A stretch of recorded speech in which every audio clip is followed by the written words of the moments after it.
introduction, let's see what is dengue virus. Well, the dengue virus is the cause of dengue fever.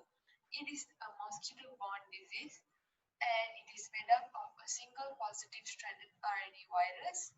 And this RNA encodes three structured proteins which are C protein, PRM protein, and E protein.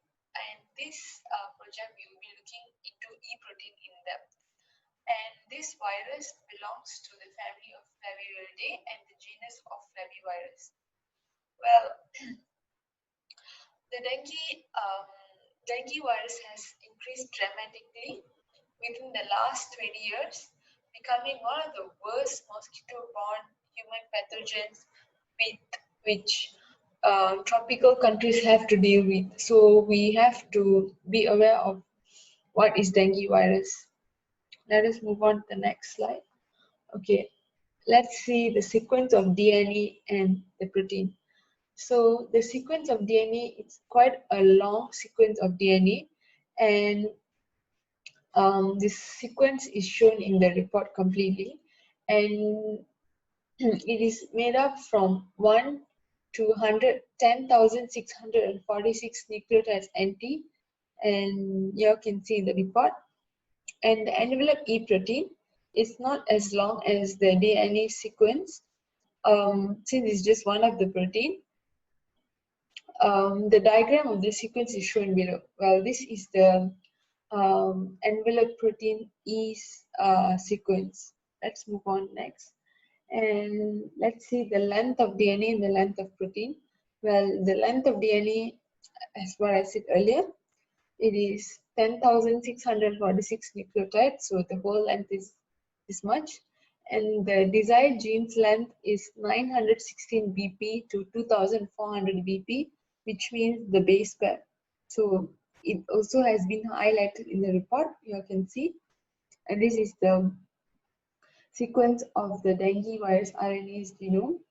And the envelope E protein, the length, I would say it is made up of 494 amino acids, and the structure of the E protein is here, shown here.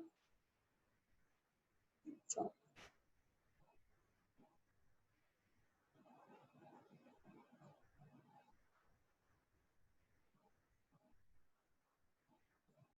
Now we are going to talk about the diseases related to the gene or protein. Some examples of genetic related diseases is albinism, Down syndrome, and cystic fibrosis. Some of the protein related diseases is amyloidosis, Alzheimer, and Parkinson. The symptoms for mild dengue fever includes muscle and joints aching, rashes that can disappear, fever, headache, and pain behind the eyes, and also vomiting and feeling nauseous. These symptoms usually disappear after a week. However, for dengue hemolytic fever and dengue shock syndrome, both of these results can be fatal and thus results in death. Hi, my name is Najib Fikri. So today I will show you the role of gene and protein of interest in pathogenesis. So here there are some role of gene of interest in pathogenesis. First of all, dengue virus after entering in the body invades the local macrophage and multiply there. Other than that, infected local cells then migrated from sites of infection to lymph nodes, where monocytes and macrophage are recruited, which become targets of infection. Consequently, infection is amplified and virus is disseminated through the lymphatic system. As a result of the primary viremia, several cells of the mononuclear lineage, including blood-derived monocytes. Bone marrow cells have also been shown to be susceptible to infection with dengue. So, the decrease in blood pressure causes insufficient supply of blood and oxygen to vital organs such as brain. So here are some points of role of gene of interest in pathogenesis. So for the dengue proteins with their role in pathogenesis, The envelope proteins of the virus, which is E protein, plays important role in attachment of uh, in attachment of virus to target cells and their interactions with cellular receptors. It undergoes conformational change during the fusion of the host cell. Envelope protein responsible for viral attachment, membrane fusion, and virion assembly. The modulation of receptor genes and or proteins can be used as a method for interfering with virus entry and can thus become a new method for disease prevention. The receptors can be purified by affinity chromatography using E proteins as ligands, and it prevents E protein binding to target cells, suggesting that heparan sulfate is utilized by dengue envelope protein to bind to target cells. Thank you. In this part, we will discuss about the cloning employment method. In this part, cloning method, we have undergone 11 steps. And for the step 1, that is extract dengue virus 2 genome from a blood sample. In this step, MSCL is added to a blood cell and sodium dodecyl sulfate SDS detergent is added. Protease is added to degrade the DNA associated protein and ice cool alcohol is added to the DNA. From this step, we will extract the dengue virus 2 from the blood cell. And we go into a step 2, that is PCR amplification of DNA and plasmid. In this step, we have a 3-part to undergo. The first is denaturation. In this step, the tag polymerase primer DNA and nucleotide will put into a tube and heat strongly to 96 degrees Celsius. In this step, the double-strand DNA was spread into a 2 single-strand DNA. And next is annealing. In this step, we will cool the mixture to a temperature 60 degrees Celsius. In this step, the primer is enabled to bind and form bond to the DNA strands. And step 3 is extensions. In this step, we will heat the mixture to the 72 degrees Celsius. In this step, the primer is able to extend by filling the nucleotides to form a complete DNA. And this process, we have to repeat 25 times to 35 times. Next, that is PCR primer design use. The design PCR primer are inserted into a mixture of DNA which contain the envelope E protein gene that we want. The primer design for the upstream regions is from the 890 nucleotides to 902 nucleotides. That is our upstream regions. And for our downstream regions, we will take the primer from the 2864 nucleotides to the 2876 nucleotides for our primer downstream regions. And PCR amplification of the plasmid. The plasmid has cut by the restrictions enzyme and linearized by the DNA enzyme. The PCR amplifications of the plasmid has undergone the same procedure with the PCR amplification of DNA. The plasmid is turned into a circular from a linear when completions of the PCR amplification. The plasmid from the circular will turn into a linear form. And after finish the step, that will come back to form a circular form. In step 3, that is cut the DNA and plasmid by restriction enzyme. The restrictions enzyme used for this cloning method is BAN2 and E. coli and restriction enzyme, and both is cut the DNA at temperature 37 degrees Celsius.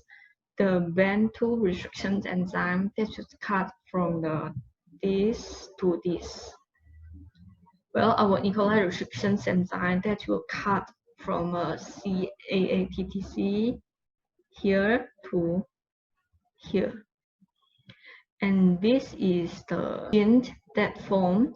After we cut, the yellow part is our E protein gene, that is our desired gene.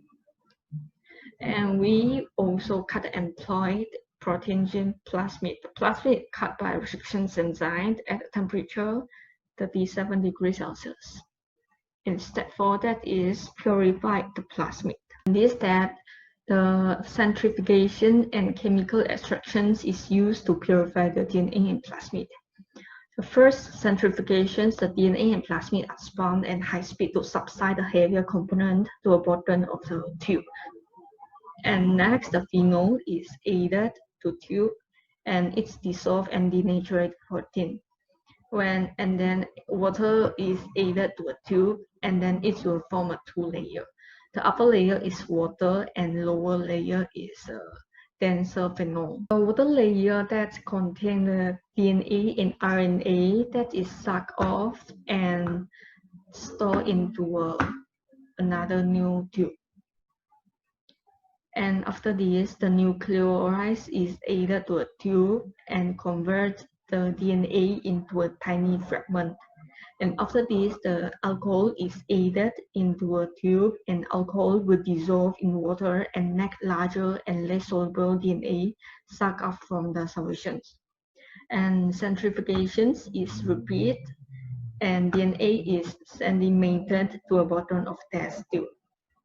The upper layer solution that contains RNA fragment is poured off and DNA is redissolved and ready to use.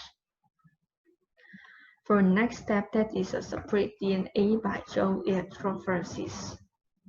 In this step, we put the DNA into a gel electrophoresis, and when the power is turned on, the DNA fragments migrate through the gel. In this process, the shorter piece of DNA will travel faster than the longer fragments. At the end, the shortest piece of the DNA are most close to a positive electrode, and it forms a DNA ladder. When the gel is stained with the DNA binding dye, that is ethanol bromide, and placed under UV light, the DNA fragment will grow and the location of DNA is placed and the length of the DNA can be viewed. By comparing the standard reference DNA fragments, we can cut off the gel and extract desired DNA fragments. That is our gene desire.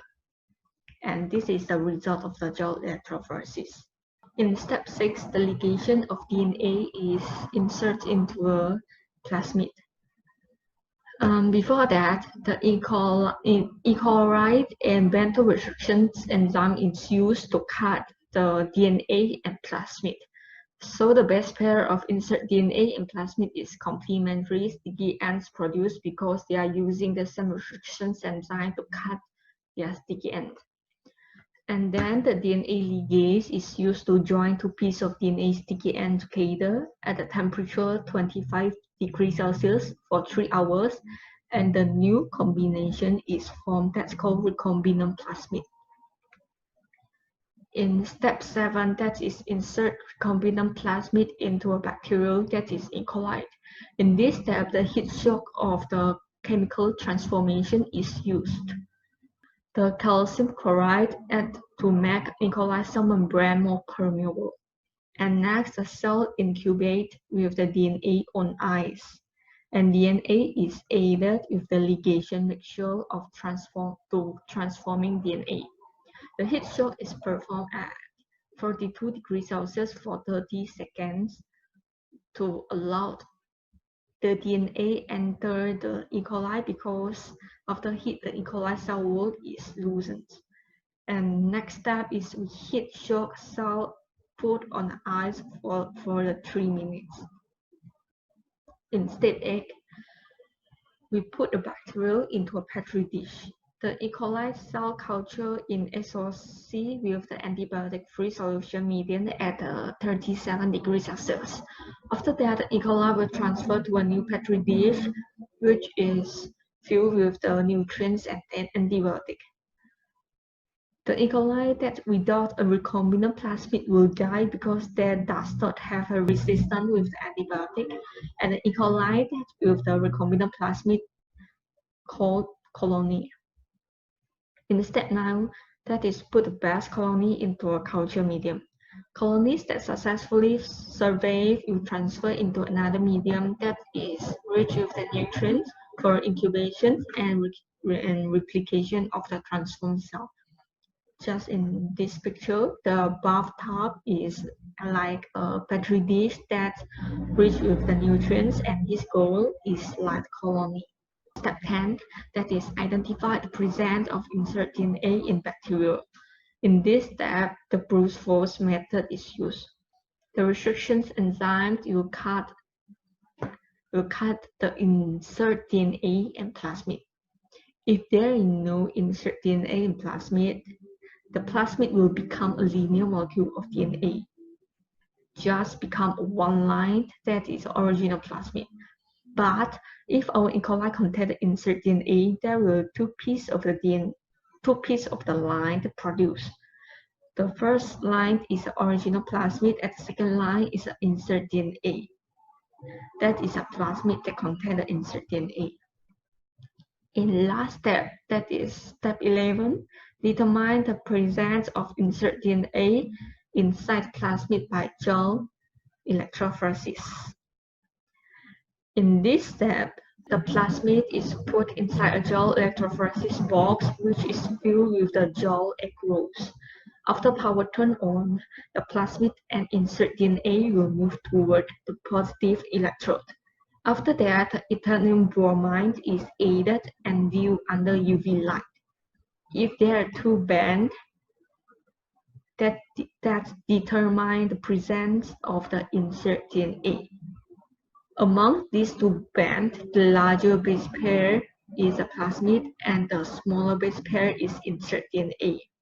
And if there has only one band, that means the absence of the insert DNA into a plasmid.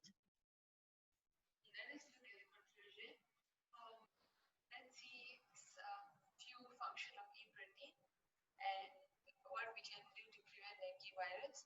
Well, looking at the function of E protein, the dengue virus is a group of viruses that infects human via mosquito vectors, as we all know. So the E protein plays a vital role in the dengue lifestyle by allowing the virus to enter into the host cells. The structural feature of the virus that is essential for the infection is the envelope protein. So we have to take note of this. And substantial work is being done in order to understand the proteins that enables the attack. At the same time, there are currently no drugs to specifically target the dengue virus. Hopefully, more steps will be taken to prevent the dengue virus from spreading through the drug development in future. So I really hope that the dengue virus would stop spreading because it can really harm, like from what we have seen earlier.